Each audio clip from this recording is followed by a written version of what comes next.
Lieve dansvrienden, uit Zuid-Korea komt de voorstelling Noord Korea Dance van Eun-Me Ahn. En haar voornaam is dan eigenlijk Ahn. En je mag haar gerust wel een rebel van 59 jaar noemen. Wie is die Eun-Me Ahn? Nou, zij is begonnen op haar vijfde met Koreaanse dansopleiding. En dat was omdat ze op straat zag ze een groep dansers naar die opleiding gaan. En ze vond die kleurenpracht van hoe zij aangekleed waren zo geweldig, dat ze dat ook wilde. En toen is ze een dansopleiding gaan doen. En later is ze eigenlijk van die traditionele Koreaanse dans, heeft ze zich doorontwikkeld, vooral in de moderne dans. Omdat ze af wilde van die synchroniteit van allemaal diezelfde soort lijven. Wat wij ook in het klassiek ballet hebben, dat zie je ook wel terug in die traditionele Koreaanse dans. Veel synchroniteit, veel lichamen die op elkaar lijken. En zij verlangde naar performances, naar allerlei verschillende lijven. En ze heeft bijvoorbeeld ook echt als een soort daad van rebellie haar hoofd kaal geschoren. Dat heeft ze nu al een jaar of 30. En ook dat omdat ze die lange haren zaten er in de weg. Ze vond haar hoofd te zwaar en daarmee kon ze dus veel beter performen. En die performanceopleiding heeft ze vervolgens ook genoten in New York. Dus ze heeft ook heel veel jaren in New York gedanst en met allerlei mensen samengewerkt. En het zegt ook wel iets, een van haar allerbeste dansvrienden in de danswereld was Pina Bausch. En dat emotionele danstheater wat Pina Bausch maakte, dat maakt zij eigenlijk ook op haar manier met haar Koreaanse roots. Het werk wat aanmaakt, dat is één brok energie en kracht. En zij zegt ook altijd over dans. Eigenlijk, ze zegt dans, dat hoort gewoon bij mij. Dat neem ik als een huis op mijn rug de hele tijd mee. En dans is voor haar de taal om ook met jezelf in gesprek te gaan. Het zal dan ook niet verbazingwekkend zijn dat zij ook heel veel amateurdansers tot choreografieën verleidt. En ze verbinden ook heel veel generaties met elkaar. Zo heeft ze een beroemde voorstelling gemaakt voor grootmoeders uit Korea, die nog nooit in het Westen waren geweest. Die heeft getoerd over heel de wereld. En ze heeft hun eigenlijk ook geleerd om eigenlijk uit hun schulp te kruipen en dans daarvoor te gebruiken. En ze heeft ook voorstellingen gemaakt met middelbare mannen, met teenagers. En dat verbindende van die generaties, dat vindt zij een heel sterk punt om in dans uit te drukken. Om eigenlijk ook te laten zien, iedereen draagt dans als huis op zijn rug mee om in gesprek met zichzelf te gaan. De voorstelling waarmee ze naar Schrittmacher komt, Noord Korea Dance, heeft eigenlijk aan de oppervlakte, lijkt dat bijna soms alsof ze propaganda maakt voor de Koreaanse manier van dansen.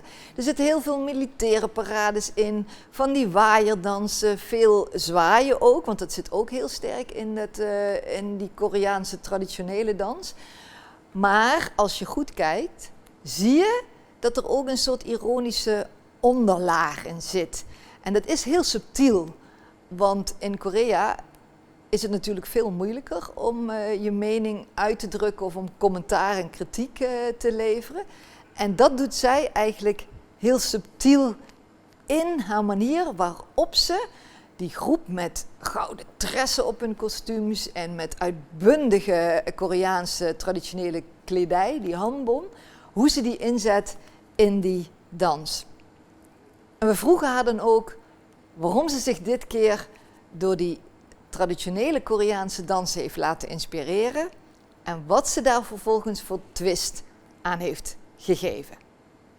Actually, after Korean War, our country is divided, North and South, which is we are not allowed to go by without any permission from government, which means you cannot have any chance to get us some information about North Korea. Only first chance we met North Korea people from 88 of Seoul Olympic Games. Olympic Games. Yeah, they brought the cheer up song, which is nice to meet you. 반갑습니다, which is, and then it's been big hit in my country at the moment. It's like cheerleaders, Yes, very bright and a very welcome song. la la la la la, la, something like that tempo. And we've been like inspired from their smile. They smile like this, and then all the time. And from that moment, I was young. I was around 26. I participated in an Olympic game master game, like a director, trainer for the high school students. Then I had the first experience to meet the North Korea people in my country. Then we didn't have much time to get experience together because they're not coming to here often, only something special event. And one day I thought like, is there any chance we can study North Korea dance? Even though I cannot go there. And then I checked YouTube, just like North Korea dance. And then there's many information on YouTube. Like filmpjes from military dance parades or something? From 60s dance movie, revolution film, and there's some like woman dance, men dance on theater, from until near time. That's why I've been very surprised how they can put on that on YouTube, and maybe with this information, I thought I can make something, even though I cannot go there. This is kind of the reality, the relationship between North and South. And I want to do something through the dance. Then I made the decision to make this piece. Sure, it's propaganda, but the method of the theater piece is like more like a side of like ballet theater. And then inspired by kind of a Russian dance style. In South, if you want, you can dance. You want to be a dancer no matter what. You got a job or not, doesn't matter. But in North, I think if you want to start dance, you have to test your talent first in their level of the eyes. That's why you can see all dancers looks like similar. It's like a ballerina. Similar body, similar expression, and they train like the same method from beginning to top. That's why their body stayed that the meaningful, the energy. So they choose for uniform, for synchronized, for all the same bodies. So your company has a lot of different bodies.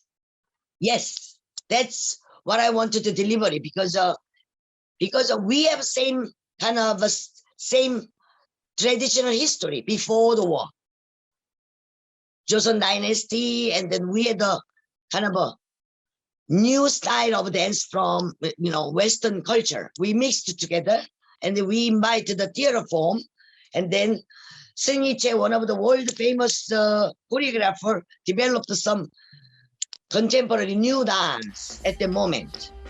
And then we imported that. And then everybody learned that style, mixing with the ballet and traditional dance, and also kind of a little Japanese sense, because after colony. And then, but mostly the background from Western culture, modernizing, at the moment. And I try to bring it back together, with the South multi-body, with the kind of a North Korea one style, and the mixing together, and then it can be the futuristic dance in our future. And is there then a hidden layer behind what we see in North Korea dance in the performance? Automatically, it's already twisted, because it's my dance is not North Korea dance, but we trying to import their idea, and then putting our body. It's like a kind of a new programming. It cannot be same, but you can see the similarity from traditional to dividing country and then become a one. Then there is some layers through the time and history. And me, you are also famous in Holland because you are connecting generations. We saw in Holland before your performance with grandmothers, with waving grandmothers. Yeah. And you made performances with middle-aged men and with teenagers. What is your message with connecting generations on stage? What is your meaning by that? Non-professional people, when they think about the dance, is a professional form. You know, sometimes they are shy to dance because I'm not that beautiful. But I realized we need a dance for our life, which is the dance meaning is to me like freedom. But we don't have much freedom in our life, you know, to be mom, to get a job, you know, kind of. But when you dance, you become a completely different personality and then out of the society. That's even though 10 minutes or 5 minutes, you just be yourself. You know, you don't need any classes. Dance makes that, you know. So you say dance is freedom, and you said dance is a conversation with yourself. When you started as a baby, already you are a dancer. You don't need to learn. Natural born dancer, we are all. If you want to do specific technique, you need time. But we already had our own technique, which is you don't need to learn. You are still dancing yourself, eh? You're still performing. And you shaved your hair. You shaved your hair 30 years ago, eh? Yeah. Was it a statement, or was it easier for you to perform without hair? In my country, long hair is the woman hair. But when I was young, I don't want to be a woman. You know, to be woman in Korea is like you have a good husband or boyfriend, then you can be happy. Without men, you are not happy, not perfect. I said, I can be happy by myself. Why not? Then I tried to cut a little bit short, and then the end, why not? Without. But without mean in Korea like a monk, nun, or something have a problem, And then I'm thinking like 5 years, like, oh, me, do you want to do? I'm not sure. And then I've been keeping shorter one. Then one day I thought, me, you can cut it. But hair is growing up so quickly. What are you afraid? Right, let's do first. Then thinking secondly, later. Then I shaved. When I saw the mirror, my eyes like, oh my God, this is perfect hairstyle for me. There is a much more space, and then I can put everything what I want.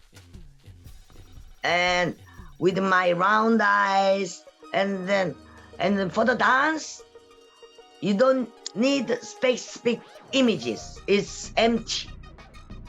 That makes me crazy. Like, yes, this is what I want. Something special for me. And then it makes you really lighter. Because nothing on hair, And they're like, oh, now I can fly. That's how I felt. And then easy to keep, easy to cut, easy to change. That's why I'm still keeping. Thank you, Eun-Me Ahn. Now we are looking forward for your trip to Holland. Yes? Yes, we are looking forward to. Thank you. Bye-bye. Bye.